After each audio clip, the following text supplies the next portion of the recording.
विभिन्न प्रतियोगिता परीक्षाओं में सम्मिलित होने वाले बच्चों, अभ्यर्थियों, जनरल स्टडीज़ या जीके भी जिसको आप लोग बोलते हैं, वो बहुत ही वाइड सब्जेक्ट है। इसमें तमाम विषयों को सम्मिलित किया जाता है और सम्मिलित रहते हैं। उन्हीं विषयों में से एक विषय है एग्रीकल्चर, जिसके एक दो सवाल जीएस के क्वेश्चन में होते हैं, वो परीक्षा चाहे कोई भी हो।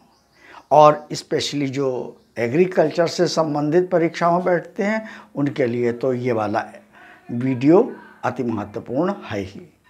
वैसे जी सभी प्रतियोगिता परीक्षाओं के लिए वेरी इम्पोर्टेंट वीडियो है।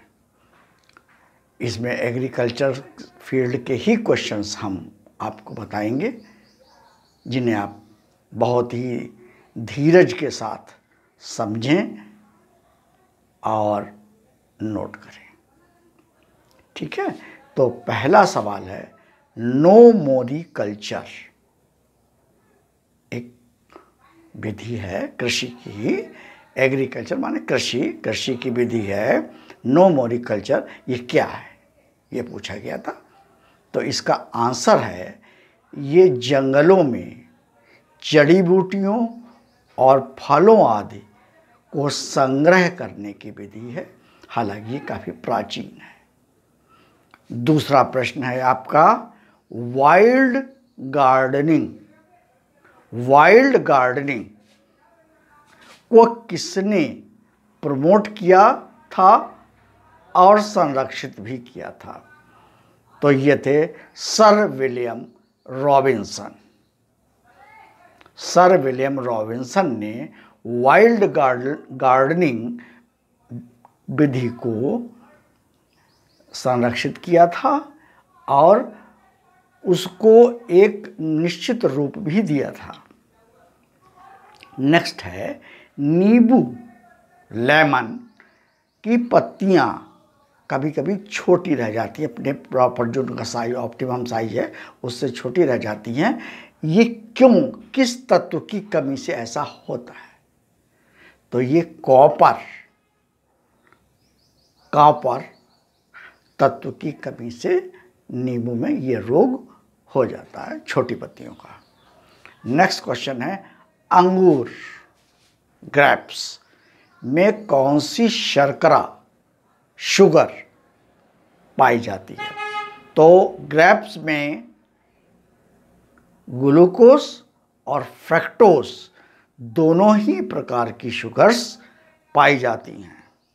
नेक्स्ट क्वेश्चन है इंदौर विधि द्वारा कंपोस्ट खाद बनाना किसने इस विधि का आविष्कार किया था और उसका प्रमोशन भी किया था? तो ये थे हावर्ड और वार्ड, दो आविष्कारक थे जिन्होंने इंदौर कंपोस्ट विधि का आविष्कार किया था। इससे खाद बनाई जाती है। नेक्स्ट क्वेश्चन है आयरलैंड, यूरोपियन कंट्री है। आयरलैंड में 1845 से लगा के 56 के मध्य एक अकाल पड़ा था, यह सामने आया था। ये क्यों अकाल पड़ा था, क्यों लोग इतना परेशान हुए, क्या इसका कारण बना था? क्या वहाँ बारिश नहीं हुई थी, या वहाँ कोई महामारी फैल गई थी, या उत्पादन कम हुआ था? ऐसा क्या हुआ था? ये ऑप्शंस उसमें दिए हुए हैं। तो इसका मुख्य कारण था पोटैटो में लगने वाला लेट ब्लाइट रोग, पछेती अंगमारी बीमारी। आलू की ये बीमारी होती, इसको लग जाने के कारण वहाँ एक बहुत बड़ी समस्या उत्पन्न हो गई थी। नेक्स्ट क्वेश्चन है 2,4-D। ये केमिकल है, ये क्या होता है, किस लिए प्रयोग किया जाता है एग्रीकल्चर में? तो ये खरपतवार नाशी होता है, वीडिसाइड। वीड्स जो निकल आती हैं फसलों के बीच में, तो इनको नष्ट करने के लिए इसका प्रयोग किया जाता है। नेक्स्ट क्वेश्चन है, मूली रेडिश में जो तीखापन होता है, पंजेंसी जो होती है, वो क्यों होती है, किसके कारण होती है, कौन सा ऐसा केमिकल है जिसके कारण नींबू में पंजेंसी होती है? तो नींबू में तीखेपन या पंजेंसी का मुख्य कारण है उसमें उपस्थित आइसोथायोसाइनेट नामक केमिकल की उपस्थिति के कारण मूली में तीखापन होता है। और ऐसा ही एक क्वेश्चन है कि सरसों के तेल में, यानी कि मस्टर्ड ऑयल में कड़वाहट या तीखापन भी आप कह सकते हैं, पंजेंसी कह सकते हैं, वो क्यों होती है? शुद्ध सरसों के तेल की बात कर रहा हूं मैं, ठीक है, अंडरस्टूड? तो ये किस केमिकल की वजह से होती है? तो ये केमिकल है ग्लूकोसिलेट्स। ये केमिकल ग्लूकोसिलेट्स की प्रेजेंस के कारण मस्टर्ड ऑयल में पंजेंसी या तीखापन होता है शुद्ध सरसों के तेल में।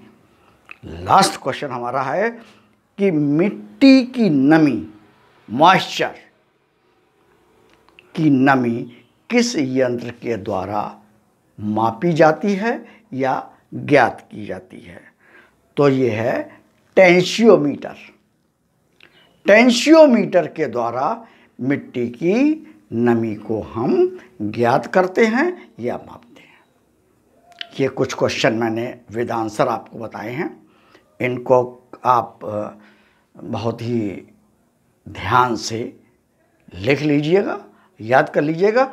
ये जीएस के पॉइंट ऑफ व्यू से तो इम्पोर्टेंट हैं ही, जीएस के क्वेश्चन में तो आए ही हैं, लेकिन साथ ही जो बच्चे एग्रीकल्चर से रिलेटेड कोई कंपटीशन में बैठ रहे हैं, चाहे वो नेट से संबंधित हो, पीजीटी का हो या कोई और हो, उसके लिए ये क्वेश्चंस इम्पोर्टेंट हैं।